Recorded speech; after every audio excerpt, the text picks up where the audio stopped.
Welcome to foodie couples. ഫുഡടി കപ്പിൾസിന്റെ മറ്റൊരു വ്ളോഗിലോട്ട് എല്ലാവർക്കും സ്വാഗതം. അപ്പോൾ റംസാൻ സീരീസിലെ നെക്സ്റ്റ് റെസിപ്പി ആയിട്ടാണ് ഞാൻ ഇന്ന് നിങ്ങൾക്ക് മുന്നിൽ വന്നിട്ടുള്ളത്.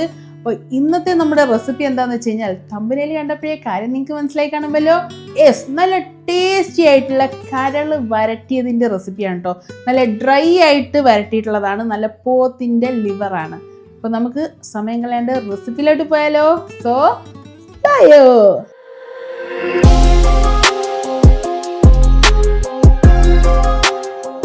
അപ്പോൾ ആദ്യം ഒരു കുക്കർ എടുത്തതിന് ശേഷം അതിലോട്ട് നല്ല കഴുകി വൃത്തിയാക്കിയിട്ടുള്ള ഒരു 1/2 കിലോ ലിവർ ചേർത്ത് കൊടുക്കാം. നല്ല അടിപൊളിയായിട്ടുള്ള പോത്തിൻ്റെ ലിവറാണ്. അപ്പോൾ ഞങ്ങൾ 2 പേരല്ലേ ഉള്ളൂ, അപ്പോൾ അതുകൊണ്ടാണ് ഞാൻ 1/2 കിലോ എടുത്തിട്ടുള്ളത്.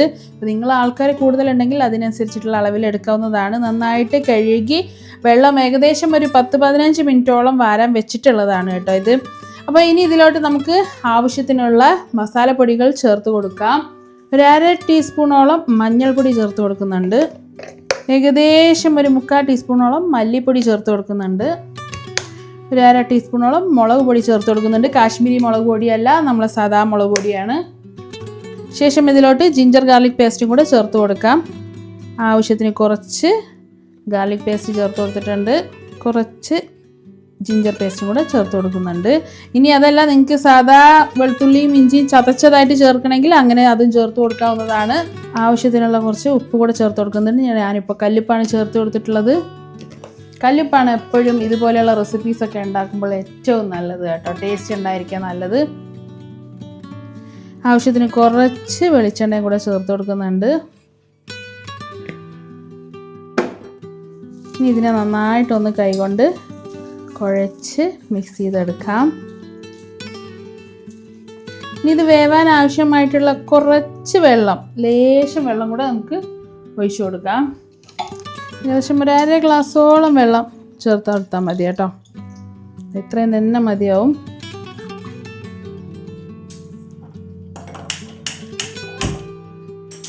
അപ്പോൾ ഇനി ഇതൊന്ന് വേവുന്ന വരെ നമുക്കൊന്ന് വെയിറ്റ് ചെയ്യാം. അപ്പോൾ നമ്മുടെ കുക്കറിൻ്റെ വിസിലൊക്കെ പോയിട്ടുണ്ട്. നമുക്ക് ഒരുമിച്ച് തുറന്നു നോക്കാം എന്താണെന്നുള്ളത്. ഇതേ കുറച്ച് വെള്ളമുണ്ട്, പ്രശ്നമില്ല, അത് നമുക്ക് വറ്റിച്ചെടുക്കാം. അപ്പോൾ ഇനി ഈ കുക്കർ നമുക്ക് ഇങ്ങോട്ട് മാറ്റി വെച്ചിട്ട് നമുക്ക് അടുത്തൊരു പാത്രം വയ്ക്കാം.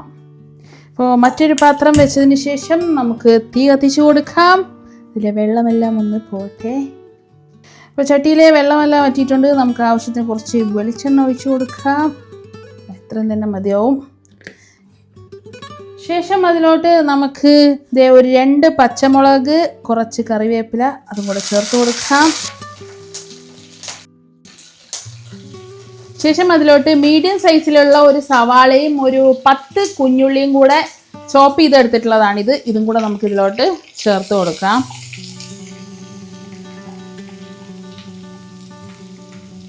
നമുക്കിതിനെ നന്നായിട്ടൊന്ന് ഇളക്കി കൊടുക്കാം.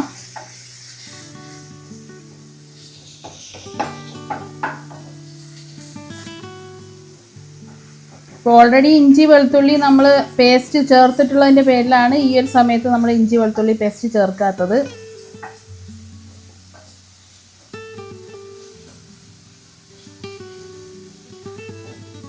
ഇനി നമുക്കിതിലോട്ട് കുറച്ച് ഗരം മസാലപ്പൊടി ചേർത്ത് കൊടുക്കാം.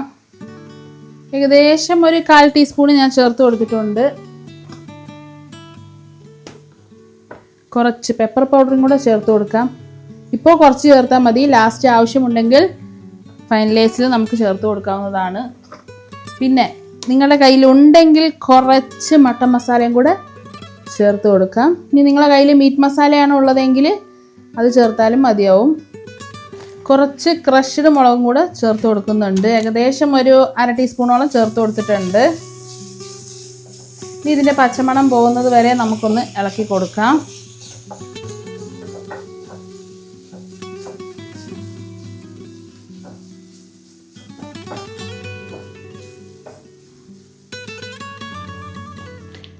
അപ്പോൾ പച്ചമണം എല്ലാം മാറി കിട്ടിയിട്ടുണ്ട്. ഇത് എത്രയും തന്നെ ആയാൽ മതിയാവും.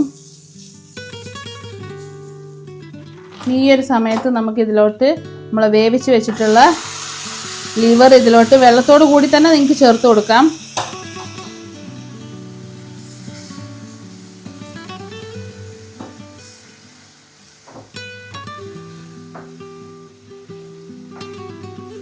നിങ്ങൾക്ക് കുറച്ച് ഗ്രേവിയോട് കൂടിയിട്ടാണ് വേണ്ടതെങ്കിൽ നിങ്ങൾക്ക് ഒരു ചെറിയ ഗ്രേവിയോട് കൂടിയിട്ട് എടുക്കാം. ഞാനിപ്പോൾ ഇത് കുറച്ച് അത്യാവശ്യം ഡ്രൈ ആയിട്ടാണ് എടുക്കുന്നത്.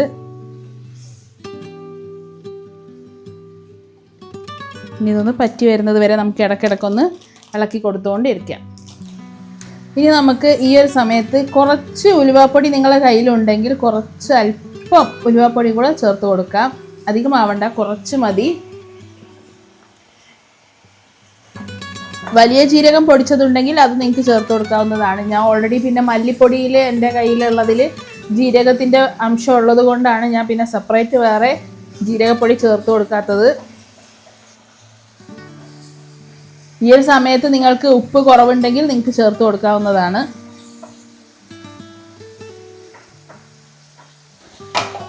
അവസാന മിനുക്കുപണിയായിട്ട് നമുക്കിതിലോട്ട് സ്വല്പം പഞ്ചസാരയും കൂടെ ചേർത്ത് കൊടുക്കുന്നുണ്ട്. വളരെ കുറച്ച് മതി.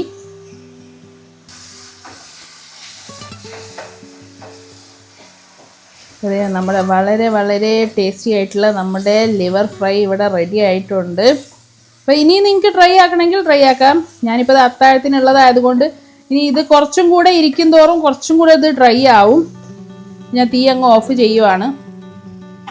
തീ ഓഫ് ചെയ്തതിന് ശേഷം കുറച്ച് പച്ച വെളിച്ചെണ്ണ ഇതിൻ്റെ മുകളിലൊന്ന് തൂവി കൊടുക്കാം. എന്നിട്ടൊന്ന് ഇളക്കി നമുക്ക് കുറച്ച് സമയം ഒന്ന് അടച്ചു വെച്ചിരിക്കാം. പിന്നെ ഒരു 10 മിനിറ്റ് സമയം ദേ ഇതുപോലെ അങ്ങ് ഇരിക്കട്ടെ. എന്നിട്ട് നമുക്കൊന്ന് സെർവ് ചെയ്യാം.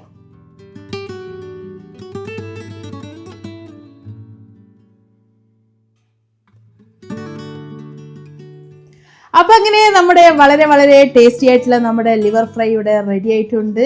അപ്പോൾ വളരെ സിമ്പിൾ അല്ലേ ഉണ്ടാക്കാനായിട്ട്, എന്നാൽ ടേസ്റ്റ് ആണെച്ചാലോ രക്ഷയിൽ. ഇതിൻ്റെ മണം അടിച്ചിട്ടുണ്ടല്ലോ. ഞാൻ എന്തായാലും ഒരു പീസ് കഴിച്ചോട്ടെ കേട്ടോ. ഇച്ചിരി ഗ്രേവിയും കൂട്ടിയിട്ട് ഇങ്ങനെ കഴിച്ചോട്ടെ.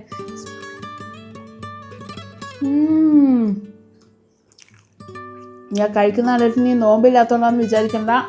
ഇപ്പം സമയം 1:30 മണിയാണ്. അത്താഴത്തിന് വേണ്ടിയിട്ട് ഉണ്ടാക്കിയതാണ് കേട്ടോ. നിങ്ങൾ കുറച്ചും കൂടെ കൂടുതലായിട്ട് എരിവ് ആവശ്യമുണ്ടെങ്കിൽ ഇച്ചിരി കൂടെ പെപ്പർ പൗഡർ ചേർത്ത് കൊടുക്കാം. എനിക്കിത് പാകത്തിനുള്ള എരിവാണ്. ഞങ്ങൾക്ക് ഓവർ എരിവ് കൂടുതൽ ഇഷ്ടമില്ലാത്തതുകൊണ്ടാണ് കേട്ടോ.